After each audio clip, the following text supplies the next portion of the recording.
Subscribe करें हमारे YouTube channel साधना gold को और पाएं वीडियोस सबसे पहले। बेल आइकन दबाना ना भूलें। जीवन में सब कुछ करो, आपके घर में गंगा जल जरूर होना चाहिए। शास्त्र कह रहा है जिस व्यक्ति का शरीर प्रतिदिन गंगा जल पालन करता है वो कभी किसी और लोक की तो छोड़ दीजिए, बिना वैकुंठ के अलावा उसका कोई और जगह ही नहीं है उसके जीवन में। 2 बूंद गंगा जल के प्रतिदिन अपनी देह में डालिए, 2 बूंद ही डालिए। आज से निश्चय कर लीजिए कि हम प्रतिदिन 2 बूंद गंगा जल के तो अपने, क्योंकि इस देह की कोई ये बहुत झूठी है, बहुत धोखेबाज है, ये कभी भी राम राम कर सकती है, तुम खड़े ही रह जाओगे। हाँ, इसका कोई भरोसा नहीं है। इसलिए तुम्हारी स्थिति भी वैसी ना हो जाए, भैया जल्दी दो, भैया जल्दी दो, भैया ट्रेन छूट जाएगी, भैया जल्दी दो, हाँ भाई सब दे रहे हैं, बस वो गर्म निकल रहे हैं, तब तक वो निकले, तब तक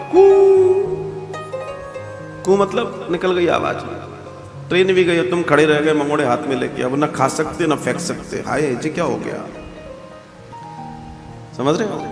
इसलिए गंगा जल का पान प्रतिदिन आपको, हमको, सबको करना चाहिए।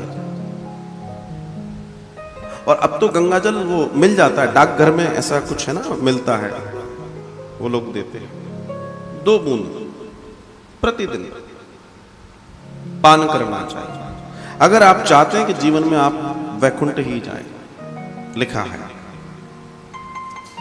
अन्य नदियां मनुष्यों को अपने जल में स्नान करने पर ही पवित्र करती हैं, जबकि गंगा अपने दर्शन अथवा अपने जल से स्पर्श पान अथवा गंगा नाम के कीर्तन से भी सैकड़ों हजारों पुण्यहीन तथा अपवित्र मनुष्यों को भी पवित्र कर देती है। गंगा के नाम की तासीर देखिए आप, विचार भर भी कर लिया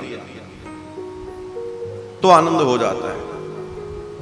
आप स्नान करते समय अगर ये विचार कर रहे हैं मैं श्री गंगा जी में नहा रहा हूं, तो आपको पुण्य वही मिलता है। सप्त नदियों का आनंद, गंगे च यमुने च गोदावरी सरस्वती बोलते हुए आप नहाइए, आपको पूरा वही फल मिलेगा।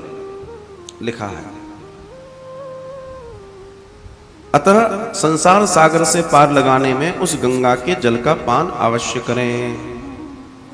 जब प्राण निकलकर गले तक आ चुके हैं, उस समय जो भी मनुष्य गंगा गंगा ऐसा कहता है वो मृत्यु के पश्चात विष्णुपुरी जाता है और पुनः भूलोक में जन्म नहीं लेता।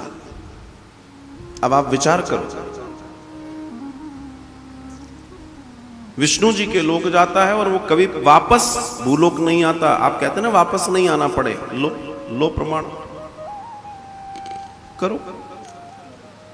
जो मनुष्य प्राण निकलते समय श्री भी श्रद्धा भाव से युक्त होकर मन में गंगा का चिंतन करता है, वह भी परम गति को प्राप्त होता है। कितना महत्व है श्री गंगा जी का, विचार कीजिए। अतः गंगा का ध्यान करते हुए उसे प्रणाम करें तथा उसका स्मरण करें और उसके जल का पान करें। तत्पश्चात जितना और कुछ भी संभव हो सके श्रीमद् भागवत महापुराण की मोक्षदायिनी कथा का श्रवण अवश्य करें।